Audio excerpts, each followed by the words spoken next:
Bapak Ibu lihat ya, ada dua kepastian, ada dua jaminan. Jaminan pertama adalah orang yang sesat, orang yang fasik akan dihukum. Tetapi jaminan yang kedua, orang yang benar, orang yang menjaga hidupnya tetap di dalam kebenaran. Meskipun sulit, bayangkan menjadi Nuh, seorang Nuh. Bapak Ibu coba bayangkan menjadi seorang Nuh. Diberitahu oleh Tuhan, Tuhan akan menghakimi dunia ini. Kemudian Nuh disuruh bikin satu kapal yang besar, 120 tahun lamanya. Nuh, pemberita kebenaran. Itu artinya bahwa dia 120 tahun sambil bikin bahtera sambil khotbah. Nuh disebut sebagai pemberita kebenaran. Nuh bukan menyimpan kebenaran itu bagi dirinya sendiri. Tuhan sudah kasih tahu saya, Tuhan akan hukum dunia. Sekarang Tuhan suruh saya bikin bahtera, baguslah ya, itu orang-orang jahat memang pantas masuk neraka. Tidak. Nuh bukan orang seperti itu. Nuh tidak menyimpan kebenaran itu bagi dirinya sendiri. 120 tahun masa dia membuat suatu bahtera itu, dia memberitakan kebenaran. Dan tidak ada satu orang percaya.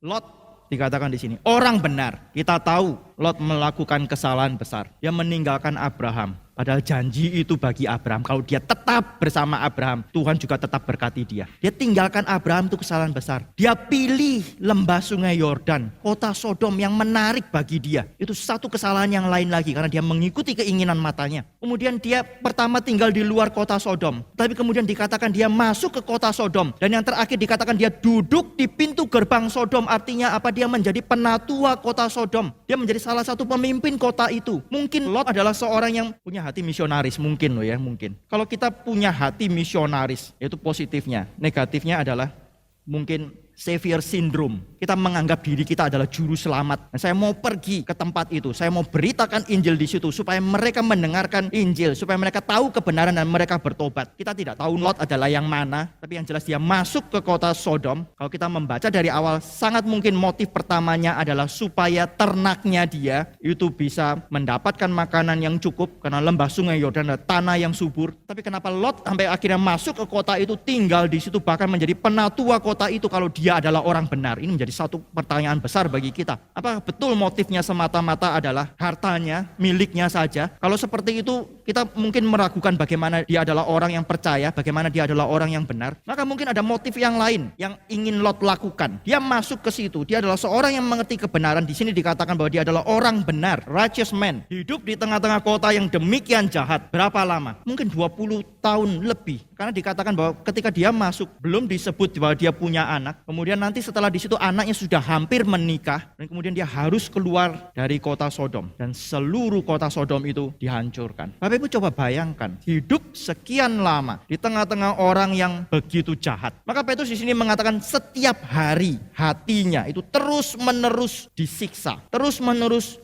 menderita. Tapi Tuhan tetap selamatkan dia. Maka Bapak Ibu coba perhatikan ya. Saya menekankan ini saja. Orang yang fasik, yang sesat pasti dihukum. Orang yang benar, meskipun sulit hidupnya, di tengah-tengah bangsa yang jahat, di tengah-tengah mungkin tekanan, ancaman, penganiayaan bahkan. Tapi kalau tetap hidup di dalam kebenaran, Tuhan tahu bagaimana menyelamatkan orang ini. Tuhan pasti akan tetap menyelamatkan orang ini. Maka ini adalah satu panggilan bagi kita. Di tengah-tengah zaman yang semakin lama semakin jahat, semakin lama semakin berdosa. Jangan hidup seperti dunia ini. Tapi tetaplah hidup di dalam kebenaran. Jangan mengikuti ajakan, ajaran, keinginan dari dunia ini. Dikatakan di dalam ayat 10 bagian yang awal, yang atas. Mereka yang menuruti hawa nafsunya karena ingin mencemarkan diri. Dan yang menghina pemerintahan Allah. Menghina pemerintahan Allah. Apa artinya? Menghina pemerintahan Allah artinya tidak mau taat